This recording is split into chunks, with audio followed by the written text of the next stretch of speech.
Hello and welcome to Access. My name's Nathan, and this week I was lucky enough to be one of the first people to play The Last of Us Part 2. Two sections of the game were included in our hands-on session, one from relatively early in the story where Ellie patrols around the survivor settlement in Jackson, and a section a little later on with Ellie on the outskirts of Seattle. The footage you'll see throughout this video is from those two sections. The story has been the focus of a lot of what we've seen about the game so far, but a huge amount of work has gone into the gameplay too. This is both subtle and interconnected.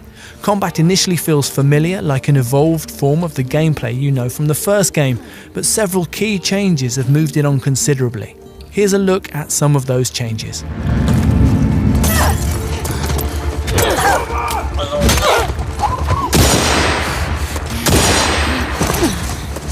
Number 1. Environments are bigger. The spaces I explored often comprised of several houses, shops or other buildings, often with multiple floors, often completely optional in terms of progression, and often featuring hidden or hard to get to areas with deeper story information or resources. The effect is that the game feels a little more realistic, and the redesigned combat encounters have more space in which to play out.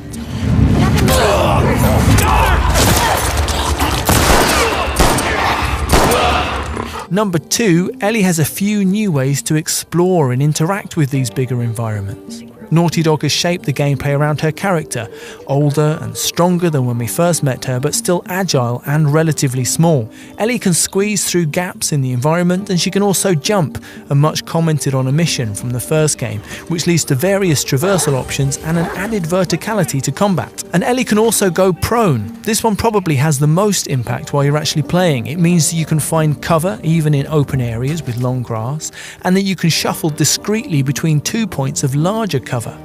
It's also a great example of how Naughty Dog approached development. Co-game director Kurt Margano told me that for the studio, the bar is real life. So putting a prone system into the game meant an enormous amount of work, making sure the movement from running, jumping and standing to prone is fluid, making sure Ellie can do everything while prone that you really would do in life or death situations, like aiming while crawling and turning onto her back. So the first time an enemy approached me while I was lying on the ground, for instance, I panicked and went to my go-to Last of Us response.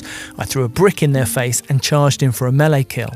And it worked. There was no laborious shift from prone to standing, and the throw aiming on the ground was just the same as normal. It felt like Naughty Dog in a nutshell, an incredible attention to detail to make the smallest of elements best in category. It might just be lying down, but it's also the best lying down I've ever done in a video game. Number 3, enemies are better at fighting you. This is partly because there are new types of enemy, as we'll get onto in a moment, which challenge you in different ways and force you to think about the best way to strategize using your scant resources. But they also seem much sharper. Taking advantage of those bigger environments, I found myself getting flanked more than I can remember from The Last of Us, backing into what I thought were safe rooms, only to get shotgunned from behind.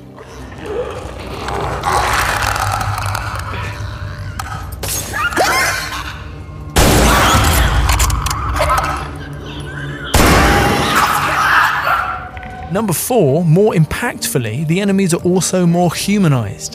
While taking on the WLF, the Washington Liberation Force, on the outskirts of Seattle, enemy fighters would call out their friends' names as I killed them.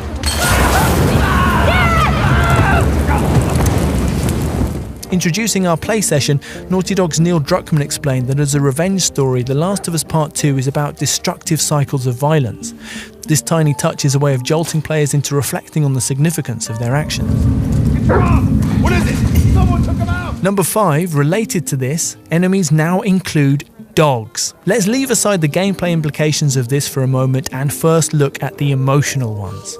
During the Seattle section of the game, Ellie finds a bow. It's embedded in a clicker and she has to tear it out, and it's brilliantly disgusting.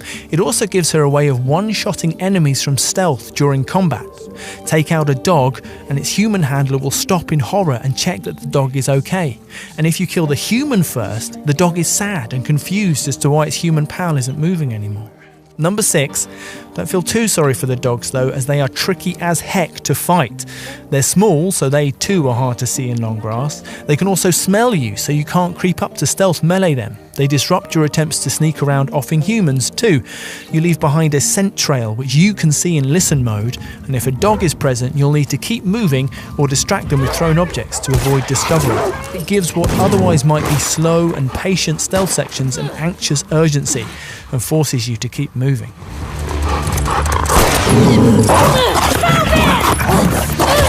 At number 7, there are also new mutations of the clickers.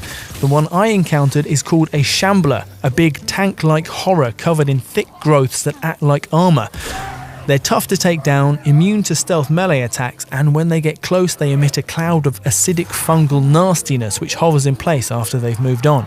In the same way dogs force you to keep moving and to keep improvising, shamblers force you to keep your distance, they are extra nasty in enclosed spaces, and also to consider simply running away where possible.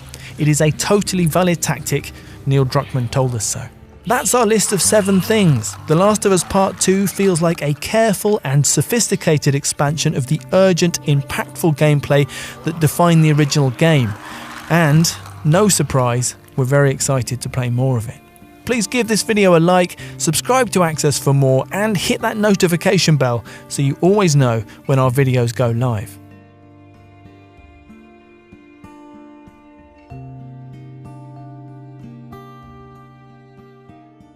For the players.